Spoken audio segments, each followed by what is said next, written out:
Hi, this is Andrew McLaren. Today we're going to be talking about claim evidence and reasoning, also known as CER, and how it relates to equitable grading and proficiency-based grading. This is super useful for when you're teaching science. I honestly wouldn't teach science without using CER. And the main reason is that it helps support scientific writing. You'll see tons and tons of growth on students if you do similar things to what I've done. And, this has been something that students really struggle with. Oftentimes it's kind of like a big writing assignment, and so like kids kind of get intimidated by the writing. But I've seen a ton of growth, and some students say like, okay, I kind of get why this is a stronger scientific argument than that, right? And so they're able to kind of understand the world around them better, right? So in this video, we're going to talk about the proficiency grading a little more in depth, the long-term benefits for students on taking this approach with the CER and the proficiency grading. And then I want to talk to you about my journey with CER as well as the rubrics I've made. Like I could just show you the final results, but I think you'll understand why I do it more the way I do it by looking at what I've done. And it's kind of interesting to kind of see it collectively. Also, we're going to talk about to do like my current approach using technology, so to kind of see where I'm at right now with CER. And it is doable, but only if you use technology. And then how you can scaffold CER across different grade levels as well. So we'll talk about how this could work at a school level or like a district level as well. So when I'm thinking about CER and grading, it really is nice because it helps you with what's called proficiency grading or equitable grading as well. It If you're not familiar with proficiency-based grading, instead of doing like A, B, C, D, you'll score things on like 4, 3, 2, 1, and those like a 2 is very clearly labeled in terms of what it is, so a student knows like where they are skill-wise based off those numbers. And oftentimes the class isn't really like given one letter grade. You're given different number scores in different parts of the class. So it's kind of like in a standardized test, how a student will get a score for all these different parts, right? But instead of like a standardized test, proficiency grading is done throughout the whole year, typically looking at like one skill and scoring that skill. And so if you think about CER, you're going to see that throughout the whole year, no matter what grade you're teaching. I've taught a lot of middle school at 6th, 7th, and 8th grade, so I've kind of seen it in all of those contexts. But you can see that it very closely relates to a couple of our practices in the next generation science standards. So there's 8 of these practices, and 3 of them can kind of be related to CER. And so if we're trying to think of a grade for a student in science, it shouldn't just be based on their ability to do multiple choice questions. Like that's just content knowledge, right?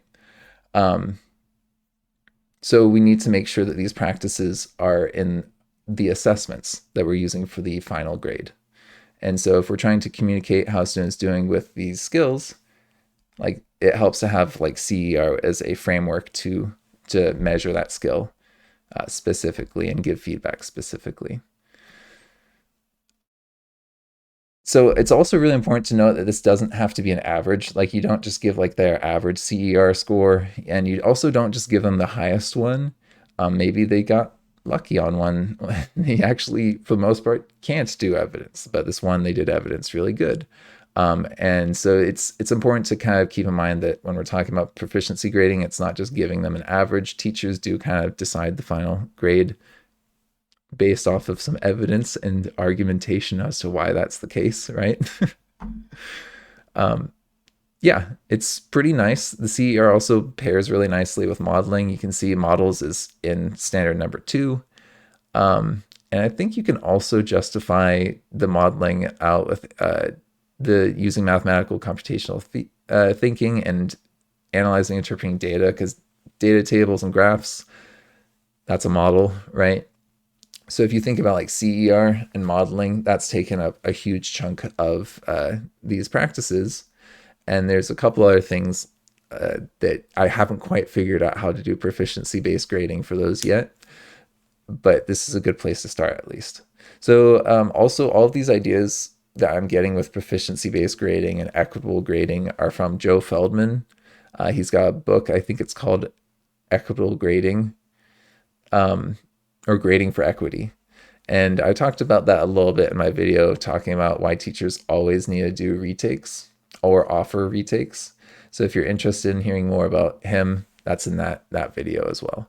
So for 7th grade, when I taught that, for California, Oregon, and Washington, these topics you're going to end up seeing throughout the year. And the NGSS standards call for either 6, 7, or 8 as the practice to be taught with them. So like abiotic and biotic, I don't know which one of these is paired up with that particular topic, but the standards in the NGSS tell you like, hey, they should be able to argue about this topic, or like, I think there's one that's like prove that there was a reaction that happened, or prove like why Earth's plates move. Like they have to be able to argue that. And so if you have these CERs paired with these performance expectations, then you've covered that, right? You know that they have that skill.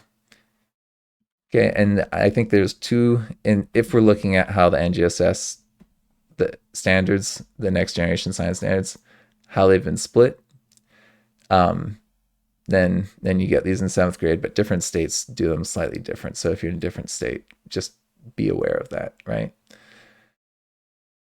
And it's really important to me to also recognize that CER can't just be done in one context. Like you can't just do all of your CER in biology, because maybe a kid doesn't like biology. Maybe they were sick previously for a month or two and they missed biology in middle school, and now they're in high school or something, and they just have some gaps there. So you want to make sure that when you're doing this proficiency grading, that it's in different like context or a new material, so that students have a more fair opportunity to show you what they know, right? So the main reason that I like CER is that I've seen huge growth from students who work on it. I did need to kind of change how I was grading them throughout the years to give students more clarity, to make sure it's clear what I'm looking for and what I'm expecting. But I've found some good ways to do that. But ultimately, the main reason I like this is it lets you pick apart non-scientific arguments. So if you're concerned about your students not understanding why climate change is agreed as a consensus, then you're going to want to emphasize doing CER and making sure people are providing observations whenever they're making a scientific argument. There's some data in there, right? So it's really important in a lot of contexts to be able to argue, and it's important for society to be able to argue using science, and also say that's not science, what you're arguing right there, and here's why. I'm not trying to be offensive, but this is why what you're saying is not reproducible, or this is why this reasoning alone isn't enough. We need to have some sort of experiment to show that, right?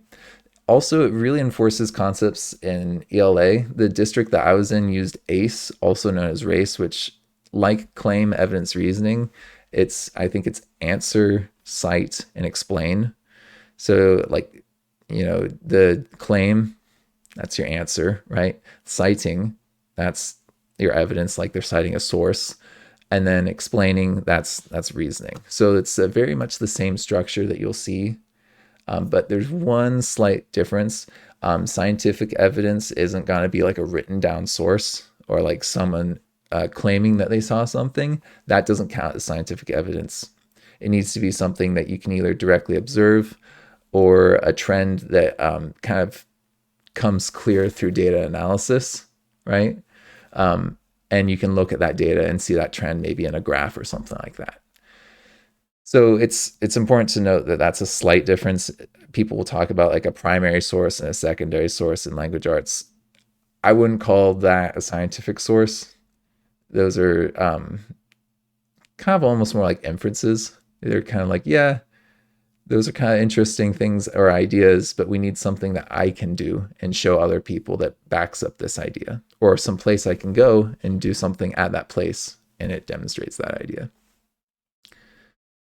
And it also is really good to have consistency. When I first did CER, each one was a little bit different, and my expectations was a little bit different. And due to that, kids were like, what are you looking for here? Like, what level, how much do I give? And then they would always not give enough and not do well, right? So if you have this clear rubric and these ongoing formats that they're familiar with, they'll get better at working with that format and do better on the writing, right? So that's the main idea with the long-term benefits.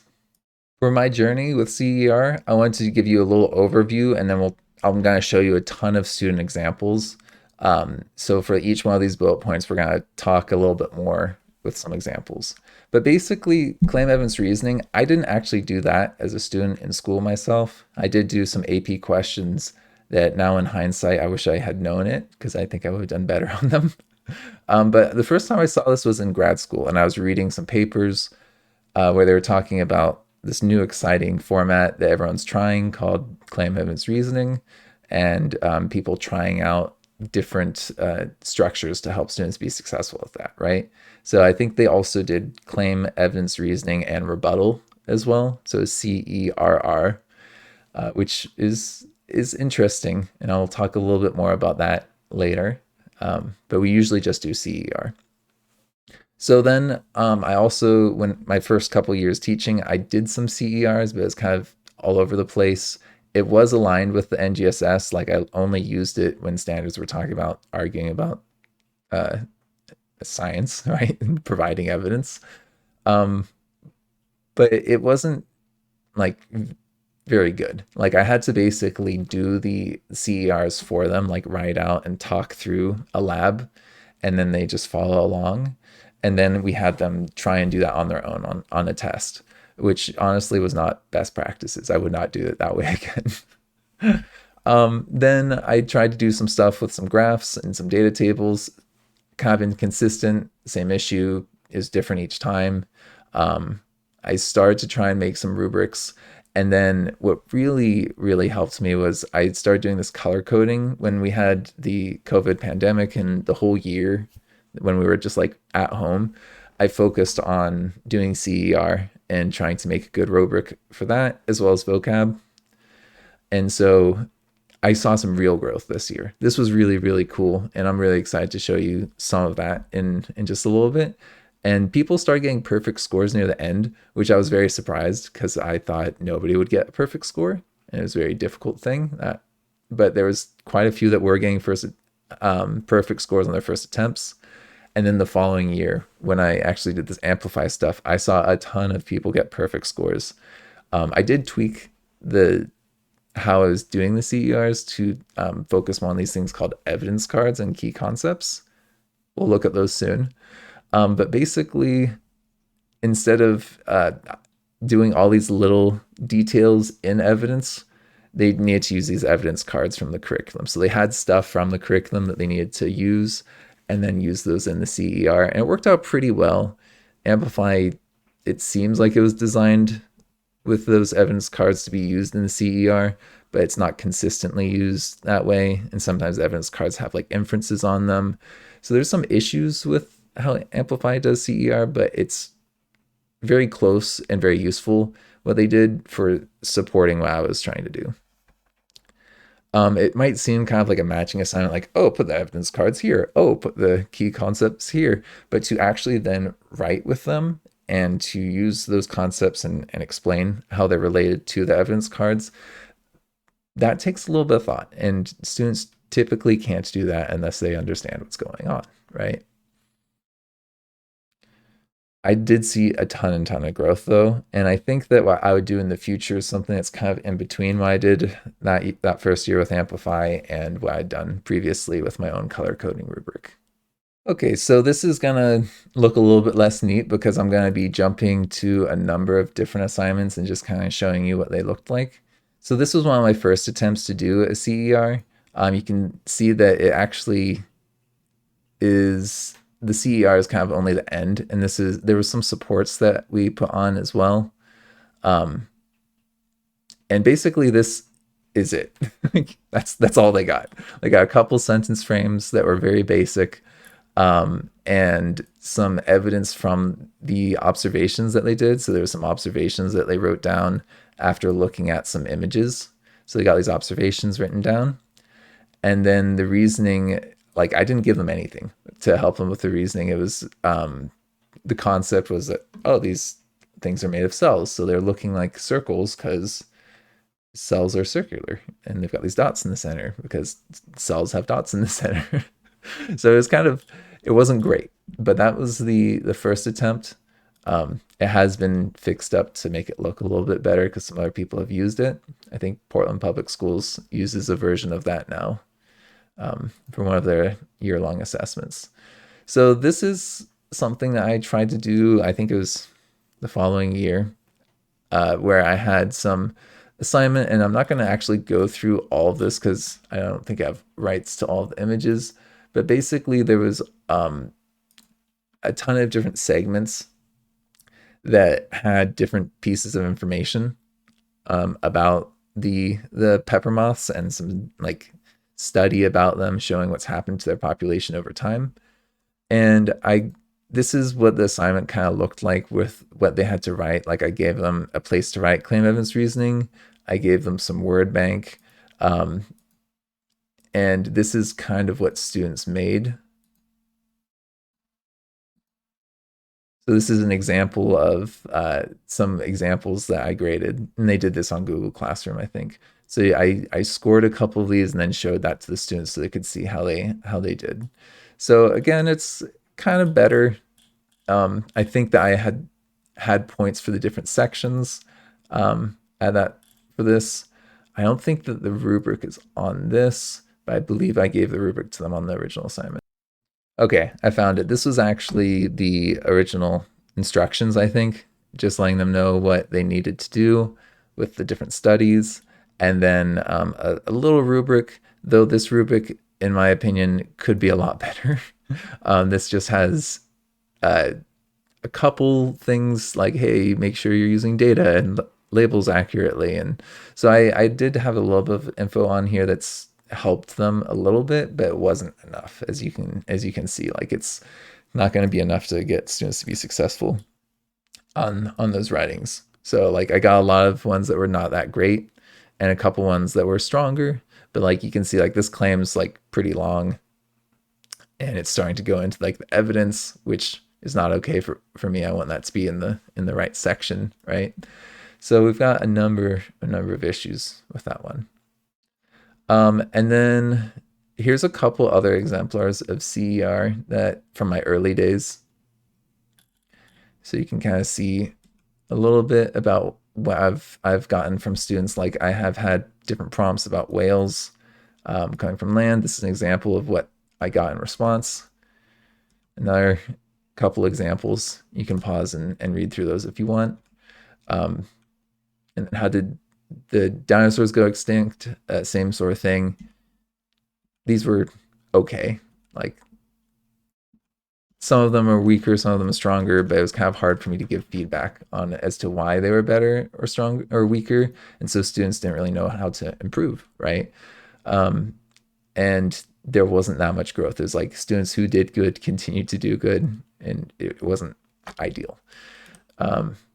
But then this color coding, when I took like this really serious year to do all this different color coding, that was very, very useful. So I had all these units that these other teachers had made. It was my first year teaching 7th grade as well. Kind of interesting during COVID. But basically, I had these units that and lessons that I was going to use. They're being developed by teachers in the district. And I was like, okay, well, they're doing the units. I'm going to look at just the standards for CER and try and look at just those lessons and those weeks and build supports for that. And so I wanted to do different colors for different components and highlighting things so that students could like score themselves. Basically, they can score themselves, and I can easily find things myself when I'm looking for like the blue information, right?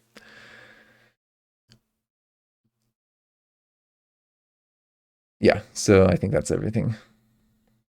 And I did try and make sure it was just where it was appropriate. I wasn't like trying to like overuse CER.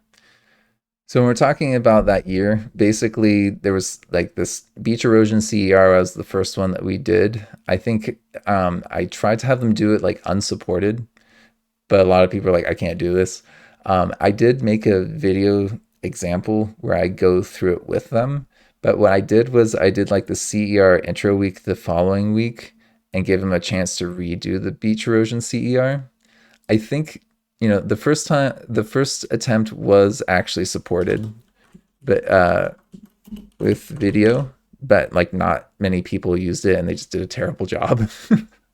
Like they're like, oh, this video is too long. I think it was a half an hour long video.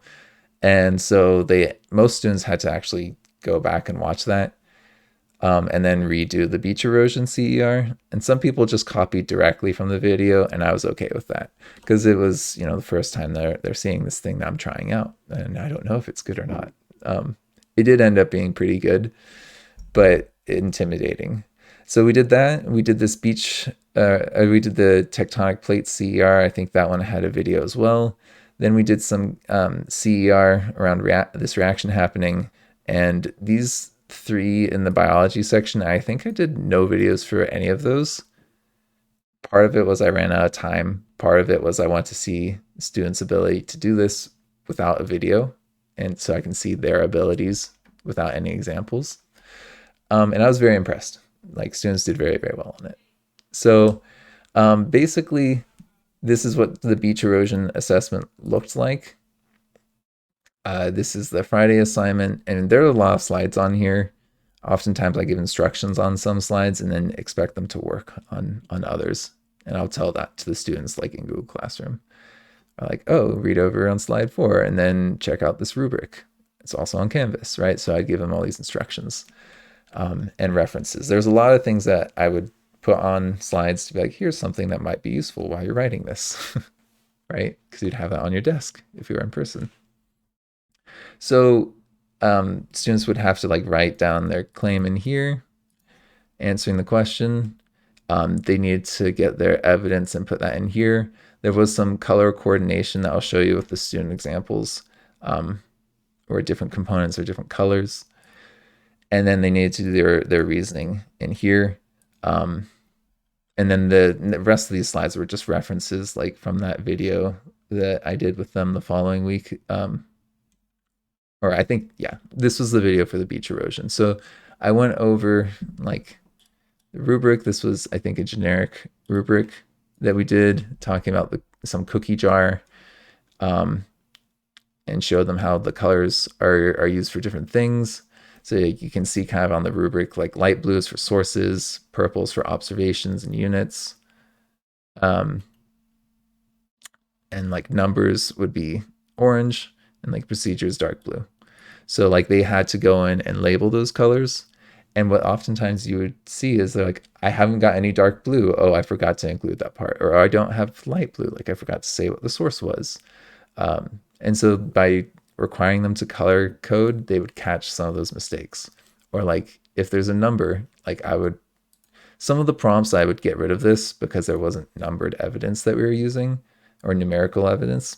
But whenever there was, I would include that. And so if you were going through the rubric, you'd be like, oh, did I include numbers? Yes, I did include numbers.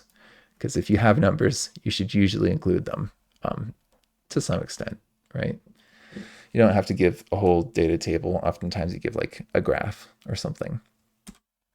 So then this reasoning was kind of hard to do for this section because there wasn't really any scientific concepts here. But for the reasoning section, that was typically going to be like concepts are highlighted in yellow. There just wasn't any scientific concepts here in this example. But then in this example, you can kind of see, oh, like the numbers are in yellow or in orange. The light blue is showing where we got information from. Purple is saying what exactly the units are or what the observation is. And yeah, that kind of helped a lot. And then this is like how the vocab words look like. So those are those examples. I start off with them. And then here's a couple examples of student work. So you can kind of see the first attempt, what students did. Okay. Like not great, right? They didn't do the color coordination. So that one definitely didn't do so well in terms of points. Because it was missing many components, essentially. This one did better, right? Unfortunately, I graded these in Canvas. I don't have access to those files anymore since I'm no longer with that district. So I can't show you exactly what I put on the comments for these, but there was a comment bank that I was using that I'll talk about a little bit later and showing how I grade these things. But yeah, this one was pretty good. Definitely a lot better, and you can see in a measurable, clear way that students can talk about why this one is better than the other one, right? So it's a good start. This is definitely better than what I had done with other CERs. I was feeling pretty good about what I was seeing from students. Um, right? And this is similar sort of thing. Instead of saying like the source was from this one figure, they're saying, oh, it's from that video that we'd watched, or the slides, which was okay. But I wanted a source that was like a person. So like this probably would have gotten a comment on it and some partial credit. So yeah, this is also missing our highlighting of our colors. Um, and I think that I had given them some for this, right? Okay. Oh, and I also had these exemplars. They were really, really nice. Yeah, so these are students that did very good on the first attempt. Like I pretty much, I think these ones got full points for them. And then this is even put in a rebuttal, which was kind of cool. I liked that. And then they added in some other color coding. So this is kind of showing what this looks like, where you've got these different segments that have different colors. And it's easy for you to visually find and check, right? And it's like, okay, well, you've used these 3 vocab words. Good, great, check. I can see those, and then check how you use them in there as well, right? So that's kind of what these things should look like. But as you can tell, I did get better with it over time as well. And like for most of these assignments, there was a video that was linked in the assignment. Like this, I have this other video that's on my YouTube channel. I'm not gonna link it because it's gonna start playing, but um, I tried to do that early on. Then for the CER, the intro, I want to show you what I did to support their general understanding of CER. So there was 3 main days where we basically watched, well, we worked on this together. We talked about it as a class, and then students who weren't there were able to watch this one video. So each class had a slightly different set of evidence, which was kind of fun, and the students got to participate. And so I did this prompt about me being an alien or a robot, and kids really liked making observations that would prove that I was an alien. It was pretty fun. So I did kind of a silly, fun thing, as well as those like the cookie jar example and the climate change example from the previous video. Then basically had them self-score, like how do you think you did on these different sections, and I think why, right? What you need to do better. So a little bit of reflection on what they did and how to improve. And then this was, okay, go back and try and do the beach erosion CER. And then I gave this version only to students with special needs. So students that needed this support were provided with this through Canvas. You can do that through Google Classroom as well. And so this is the same assignment, but I've given some fill in the blanks. And so I've tweaked that over the years, but I've kept that idea of having like a fill in the blank version with CERs, which go either along with a video or you do it on your own, right? So that's the intro week. Then we've got plate tectonics. We did a silly CER. I think this was the week before, just on a Friday. I gave them another silly one just to prepare them, get them ready for it. And they got to pick the claim and write it, which was kind of fun. And I don't think I don't think I graded these in terms of like going through a rubric or anything. It was just a chance for them to kind of think through this and practice this and then talk about it. I think there might have been a discussion that I did with that as well. Yeah, and I did do a sentence frame version as well for this because a lot of parents were saying, hey, this is too hard for my kid, right? Understandable, but also if you're doing proficiency grading, you can find some good ways to help support students with this by giving them more time to work on this and having an adult work on it with them and talk to them about it. number of things that you can do to kind of support them. And if they have learning disabilities that are that severe, they should probably have someone working with them, right? Um, or have additional time to work on these things, or something like that. Okay, so the plate erosion, what we did for that was this time I gave them information and said, okay, you need to use the same colors basically. Like observations are purple, sources light blue, procedure dark blue. And I did that on a couple different parts of this assignment so that they got like different pieces of information, right?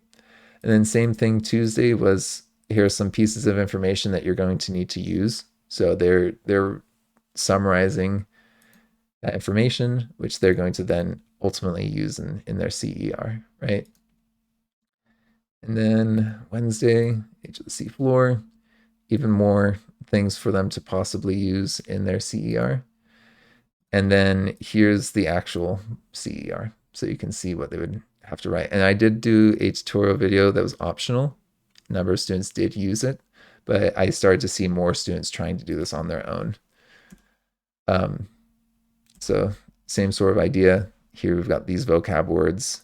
And I believe that this one, I did require numbers because there are numbers that we looked at. So I unfortunately don't have any student examples of this because it was in Canvas. But this is that sentence frame version. For this, I started doing like little drag over boxes that you could move them over. And I started color coordinating those at some point as well, the boxes. Okay, and then for determining the reaction by data, I did, I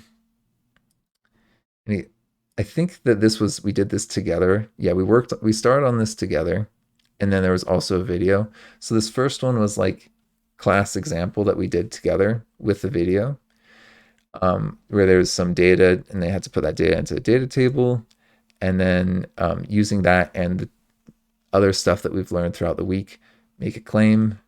And then I specifically told them like, hey, you should be talking about density, solubility, and color, which are the three things that go in this table for the different compounds for substance A and B. And then, so it's kind of structured for them. It's got the colors in the assignments beforehand. In this case, it's kind of told them what the different sections are and what vocab words they need to be using, right? So if they can do all that and use those words correctly, then they understand the concepts. And then also some people did draw in some models, which is kind of cool. We did a lot of modeling with that one. Okay. So this was also the sentence frame version that I gave them, where I gave them the observations and then they just needed to move things into the right spots. I even drew out the model for them as well. So this was that we're doing this as a class. I'm going to give a sentence frame version. And then the next one was, hey, same sort of idea, different experiment. So there's even told them like, warning, this looks similar, but it's a different prompt.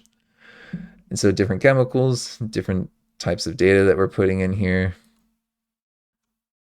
and a similar sort of prompt. And so the question, I think, was there a chemical reaction, was the same sort of question from the first one, but it's different reaction and different observations that go with it. Yeah, it's the same question, but different reaction, or not reaction. It could just be two things that don't react, right? So I don't think I did a video for that because I was like, okay, I did the video with the first one, and I kind of want to see what you guys can do without a video prompt on this, right? So kind of taking those training wheels off, as they say. And then we've got three more from this part before we get to the next part. Don't worry. Thank you for staying with me. I hope that you're kind of seeing how this stuff changed in this year, how I was trying to support this and how that changed a little bit. So the abiotic and biotic, this did not have a video. There was a link to a website, and it was super cool. Actually, I really like this. This website is got all these different images of Mount St. Helens before and after the eruption. That's taking a very long time.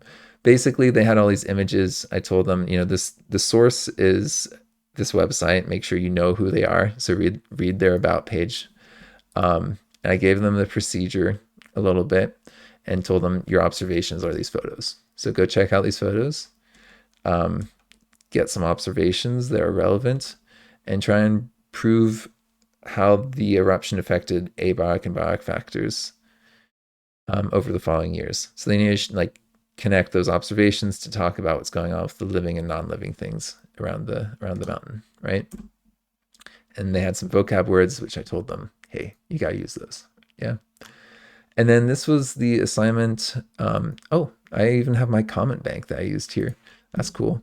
So this is in Google Classroom. This is what a rubric kind of looks like. I'll show that a little bit later as well. But it's got all these different sections, and it's very, very easy to grade with that. So you can kind of see the different sections, what I was scoring them based off of, and what that looked like in Google Classroom. And this is what I got in response. So you can kind of see that they're getting the idea on how to work with this with minimal prompts. And this student got a perfect score.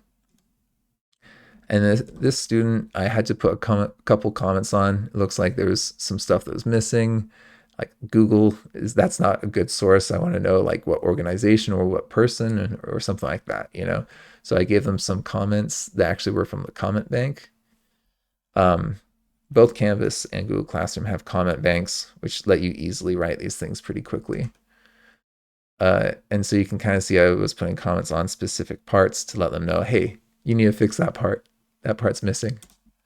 And then scoring them appropriately. And they always had the chance to improve this. With these things, there was no real deadline. It just needed to get done before the end of the term when grades were due. Same sort of idea. Put some comments on this. This one's kind of in the middle. No reasoning. Just it's absent. So I guess they had a hard time with that part. So you can kind of see the idea of how I score these things using those comments,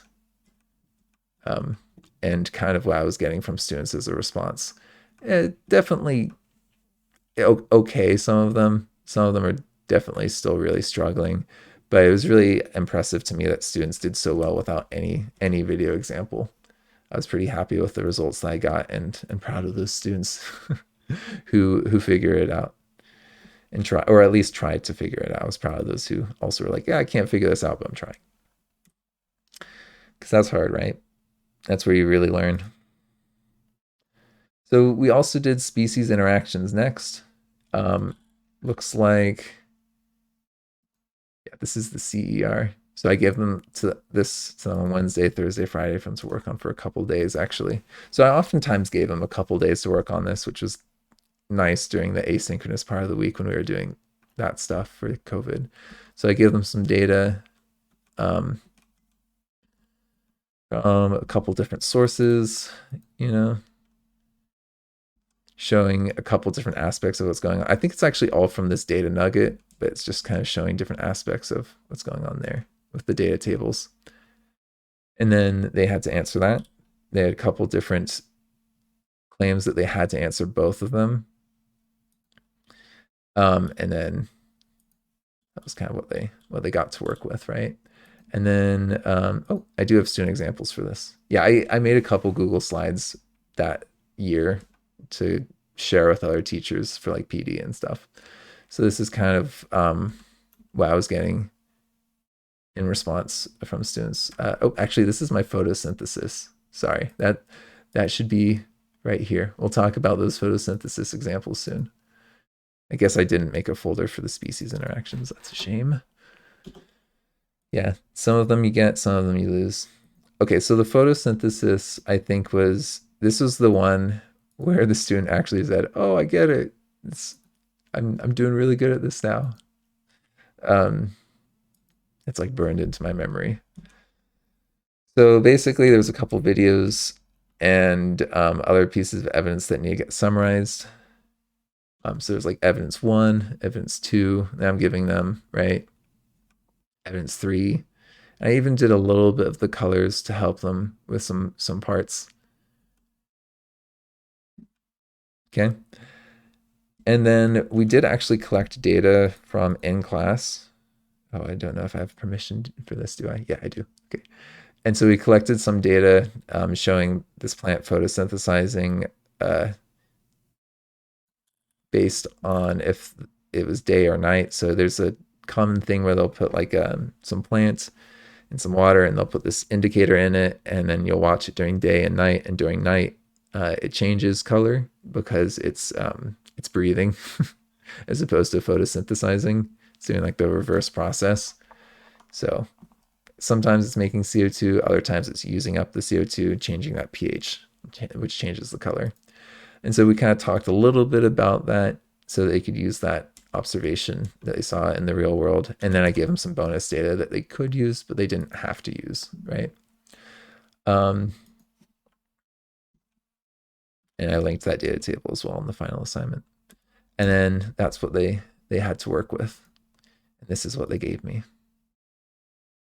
So you can see they've doing this without any prompt. They've got numbers in there. They've got sources. They're telling me where this is coming from. They're telling me how this data was gathered and like what tools were used, all that stuff, right? It's pretty good. And then if you read this, I would encourage you to take a minute and do that. It's pretty good scientific explanation. And then we've got the same prompt, same sort of idea. You know, people did cite using links and names and stuff. If they were able to give me something that was like clear who it was, I usually give them credit. And you can kind of see the comments that I was putting on those as well.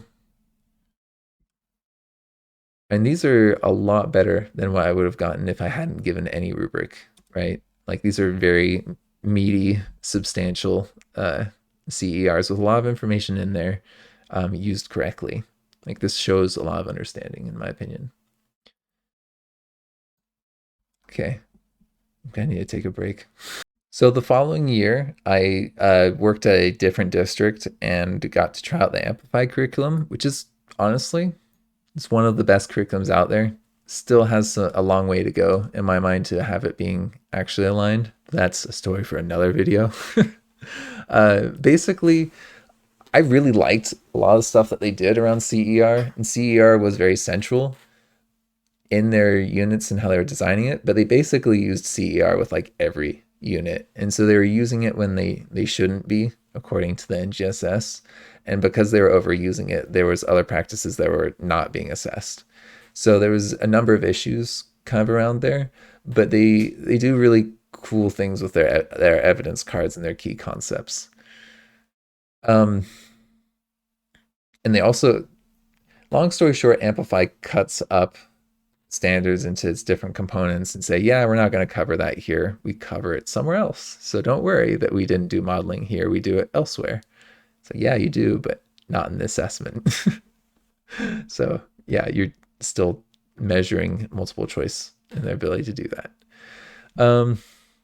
So I tried to relate what they were doing to my old rubric, and I kind of had a hard time with it because I didn't want to do like my purple and blue and light blue as well as these evidence cards.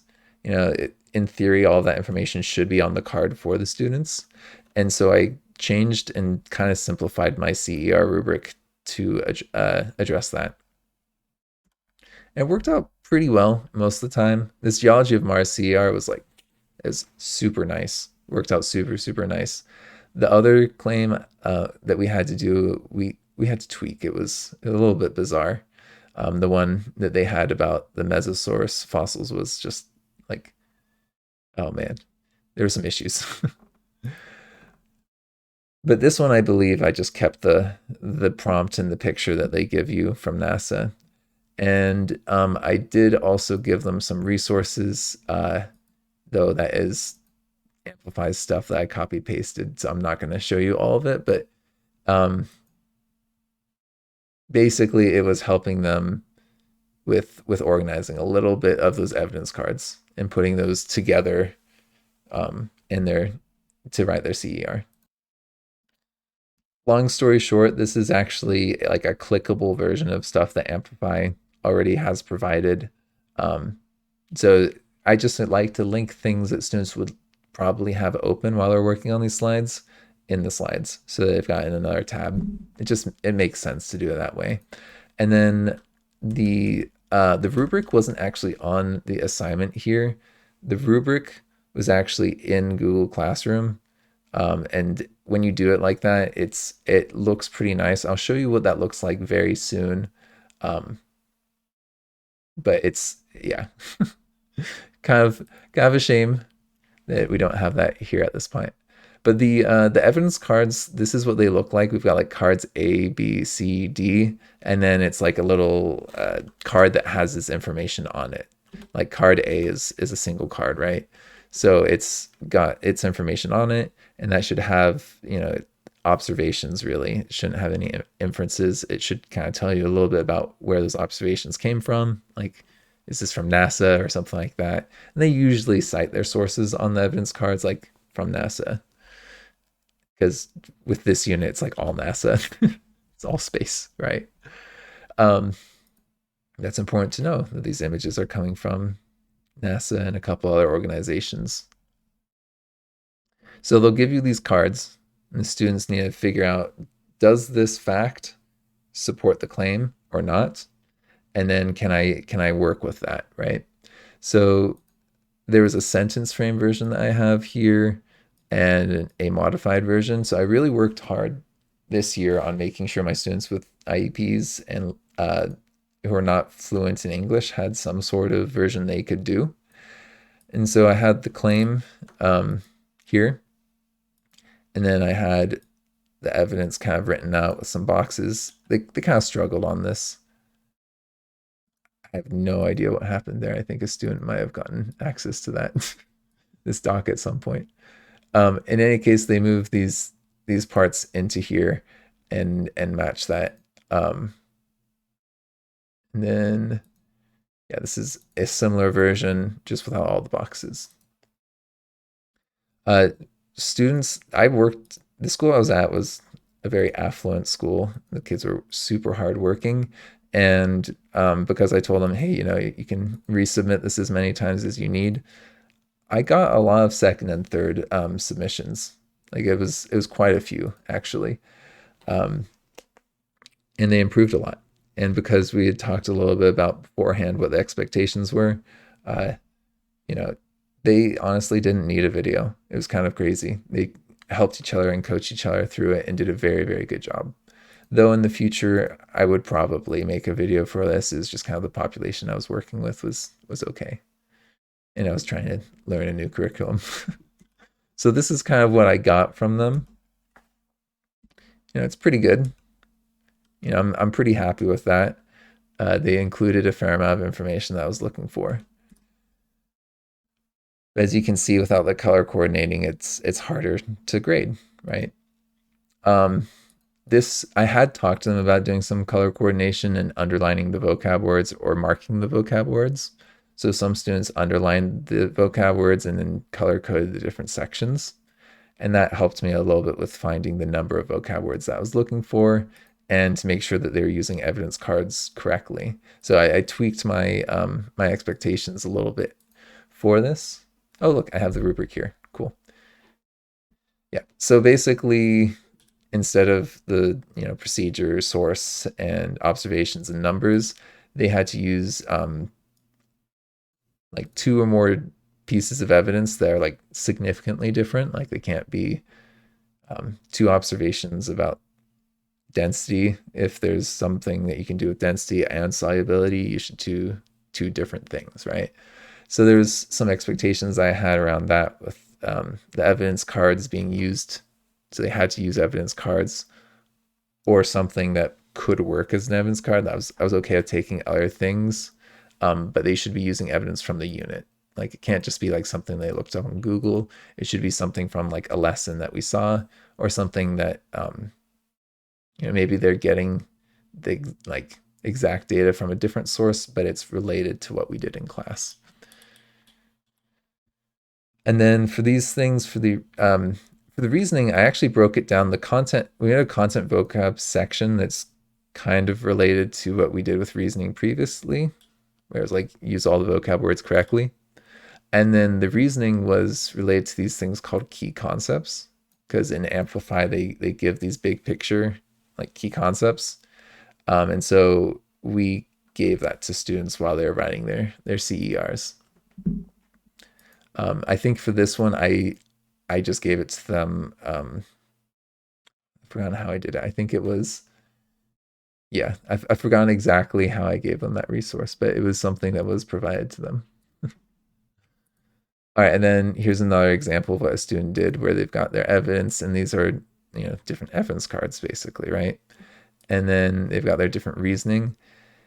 And this was kind of cool. It didn't really flow in terms of like a written paragraph in that traditional sense, but it was very well written. So the student did well from what I remember. Okay, then plate motion. This is, I think, the last of the CERs. Yep. Okay. So this one, hold on, give me a second. Okay, for plate motion, the assessment, yeah, we had to change this prompt a little bit. Let me, I want to show you what it was. Yeah. All right, that was worth taking 5 minutes to search the internet for the original question. Look at the claims. They don't even answer the original question. Like, the original question is saying, how did these things move? And it's talking about plate tectonics, right? Which is like, oh, well, they're moving because the plates are moving apart and all that. And then the second part, they're suddenly talking about the speed. So I wanted to make that a little bit clear that there's kind of two parts here, that we're talking about the fact that this is happening gradually, and the fact that these claims kind of don't make sense with that question. It's kind of weird, and so I tweaked it slightly to just make it a little bit clearer. That's like, okay, you need to talk to me about how these things are moving, and did that happen gradually or suddenly or slowly, right? Because if I hadn't seen those claims, I wouldn't answer that question that way. Like, if somebody had just given me that question, I would just tell them, oh, they moved apart because of plate tectonics. I wouldn't have thought, oh, to say anything about the gradual, the speed, right? So it's important to talk about that, and make that just a little bit clearer with your prompts, to make sure that they're doable with the evidence that's been given.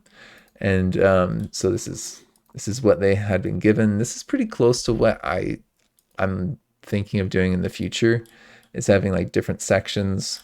And I also gave them, the CER resources.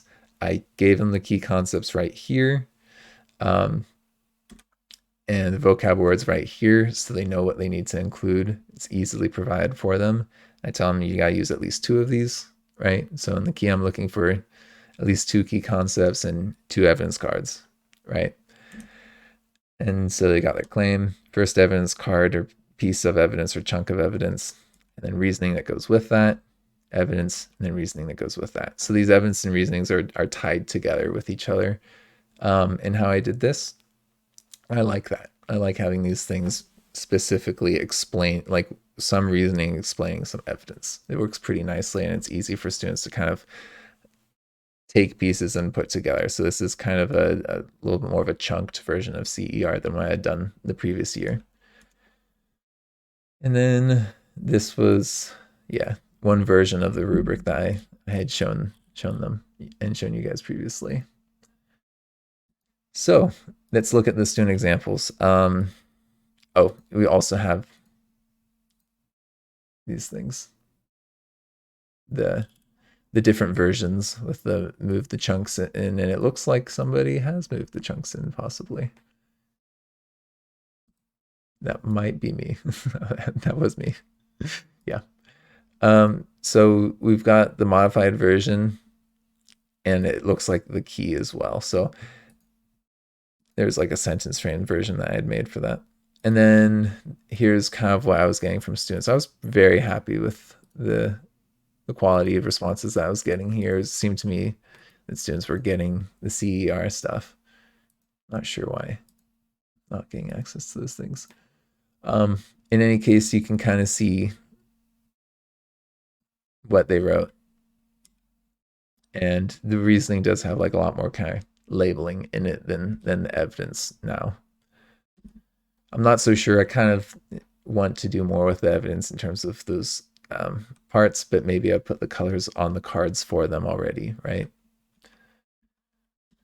Okay, and then I gave students an option to do a rebuttal or a conclusion, but those weren't for points. It was just if you would like to write that. I know a lot of students wanted to do a little conclusion, so I added that in, but it wasn't for points because that's not what we're focusing on in the science. It's more on, do you have the ideas and are they used correctly? So yeah, that's a pretty good example of what I got. This is more typical of what a lot of students gave me the first time they submitted, but then they got some comments put on there and they fixed it up, and it was pretty good after that. Yeah. Okay. So if you're anything like the teachers that I was working with, you're like, this is gonna take a long time to grade. It does. It takes a very long time to grade these things because you're spending a lot of time really reading the reading, giving feedback, and then having to grade oftentimes a second time, right? But not for all students. And I'd say this takes anywhere between 2 to 5 minutes per student, like at a minimum, especially if you gotta really think, does this count for this section? Is this good enough, or do they need this other component, right?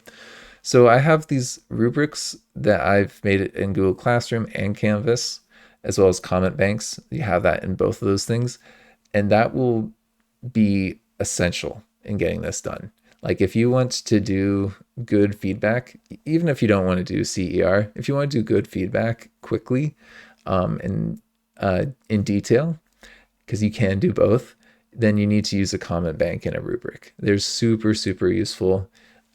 After using them, I'm not going to go back to not using them just because they're just so much better. So if you're not sure how to do this, there's some written instructions. Google has written instructions on how to give feedback on assignments. Maybe I'll do a whole video on that. Recently, Google Classroom got opened up for free for people who aren't currently at a school. So I do have access to that now. And so I'll show you some of the comments that I've used in the past. So I've built up this comment bank of common comments that I use on different assignments. You can see that some of it is color coordinated with those colors that I've used in the past to help me find the different parts, like claim, evidence, reasoning, right? Or like some things I'm commonly putting in with models or Canvas discussions. These comments, you can copy and paste them like that. And so that's kind of a weird way of quickly getting your comments that you use commonly. But Google Classroom does that for you. Same with Canvas if you look into their comment bank and how they do it. So I just made a little class and invited my other account to it.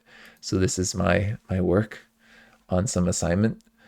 And so you can see if you open up an assignment and let's say that this is some work that I want to put a comment on, you can highlight part of a text, right click and do a comment. And if you start typing in something here, it's going to give you comments that you have in your comment bank. So I have a couple comments in here. So I think if I put in like observation, if I start typing that, it's going to bring up comments that have that word in it. So oftentimes when I'm grading something, I'll just start typing in the word that I'm thinking and it'll give me the comment, and then I'll just select it and be like, boom, done. I don't have to type that all out now. Super quick, super easy, right? So that's the comments, being able to put comments on using a comment bank. I haven't got all of my comments in this comment bank. I would really like it if Google added different banks to use for different types of assignments, kind of like how they have different rubrics for different assignments.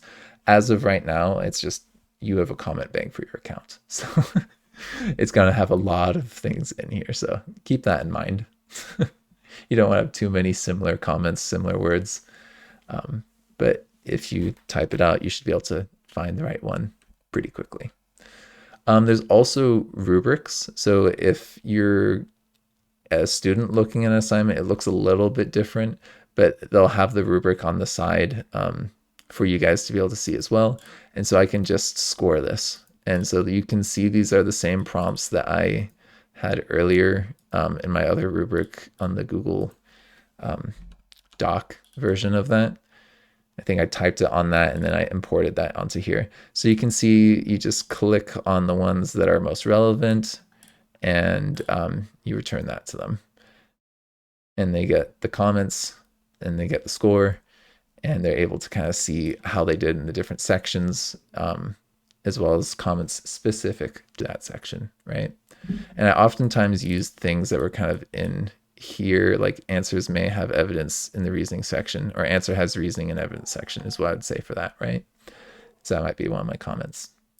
So yeah, rubric in Google Classroom or Canvas saves some time, makes things clear on how it was scored.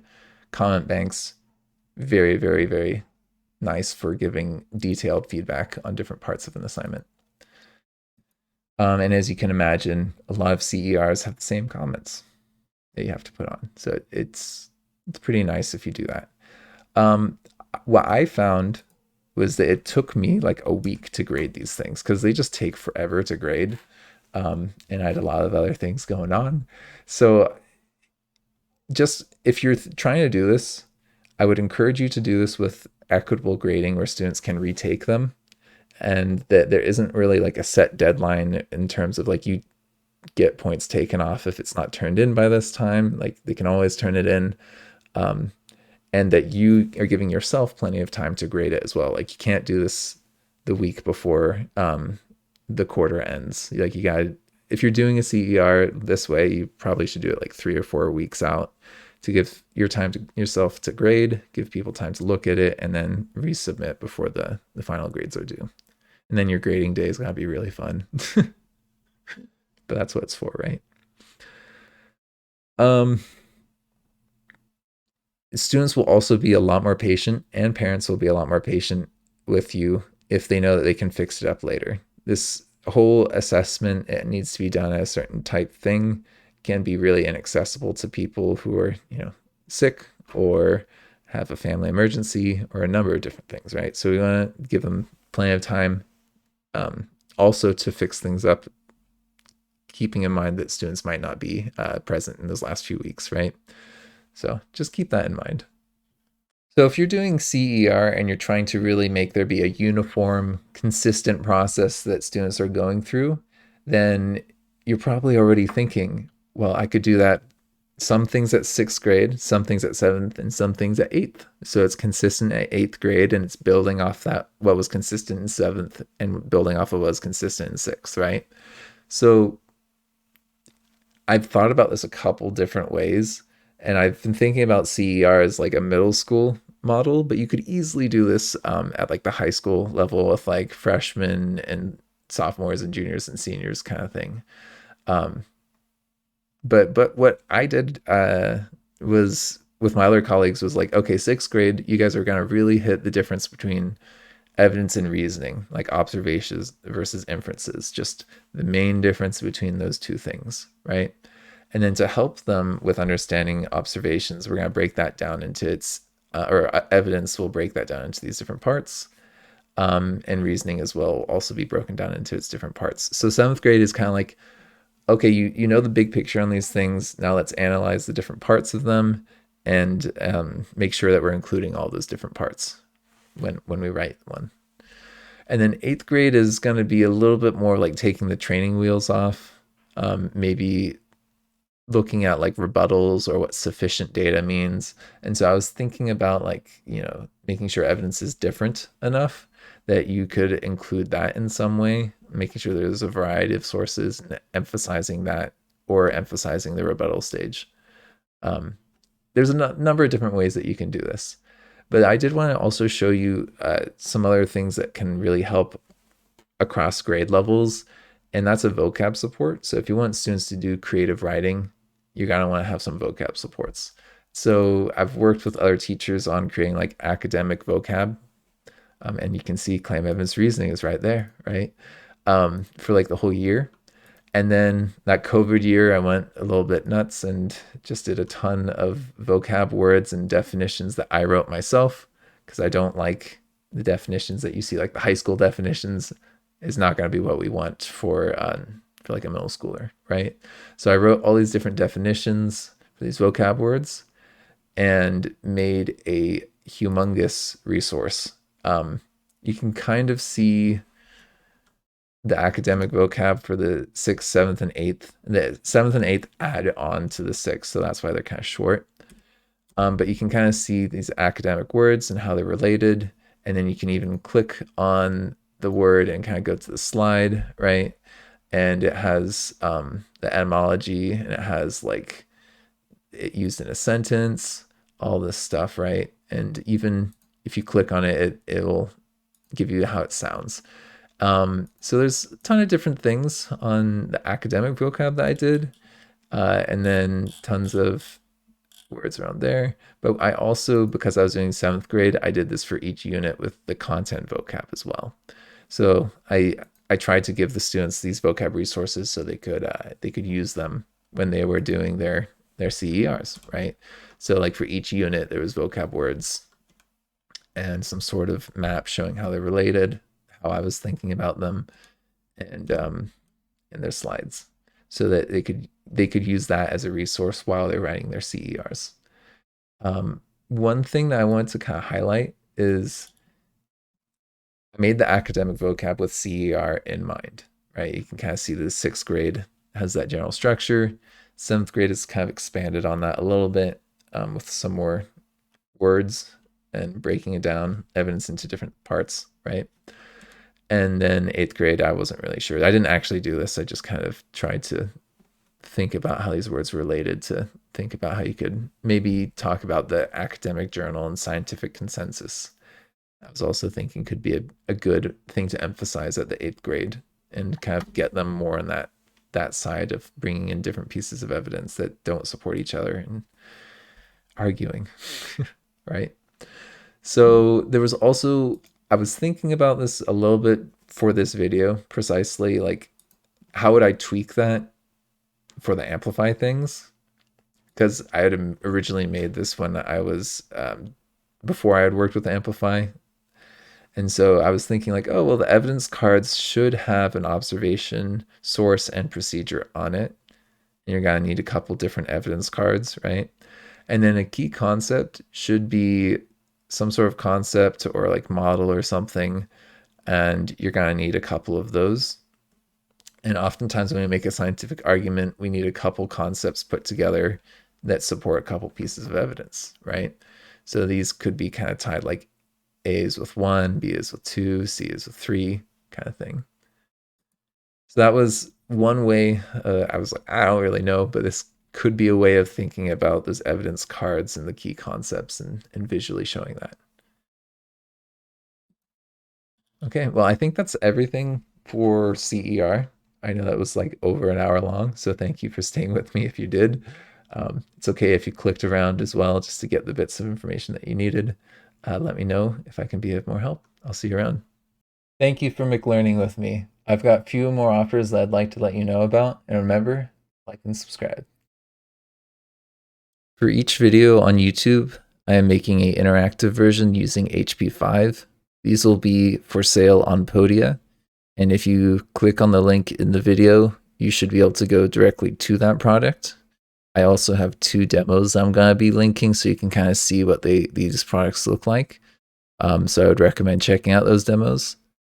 I also offer one-on-one remote tutoring through Wyzant. Please use the links that I have linked below. That way I can get 100% of the hourly rate as opposed to 75. Each video also has a link for my Patreon, and you can join at the $3 level to get some resources I use for tutoring or to support the channel. And I also have a $5 raffle level, which you could either get some free online tutoring or 5 interactive lessons for free. You choose which ones. And then I also have my Teachers Pay Teachers, which has some old lessons that I made from when I used to be a teacher. I may be adding to that. Thank you for spending your time with me. I hope that you learned something.